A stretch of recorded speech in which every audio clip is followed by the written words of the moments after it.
সুপ্রিয় চাষি ভাই, আজকে আমি আপনাদের সামনে আলোচনা করছি ধনে বা ধনিয়া, যেটি আমরা সুগন্ধি যুক্ত সবজিতে বিভিন্ন রকমভাবে খেয়ে থাকি।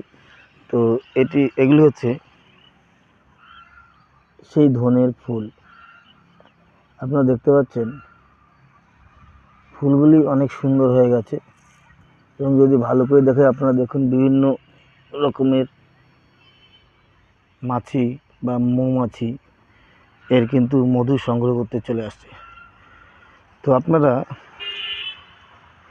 এভাবে নিজের বাড়িতে এভাবে ধনে বা ধনিয়া চাষ করতে পারেন, এবং সেটাকে খাওয়ার পরে বাকি যে অংশটি থাকে সেখানে এইভাবে ফুল করে সেখান থেকে ধনের যে বীজ সেটি আপনারা তৈরি করতে পারেন। দেখুন অনেক সুন্দর হয়েছে।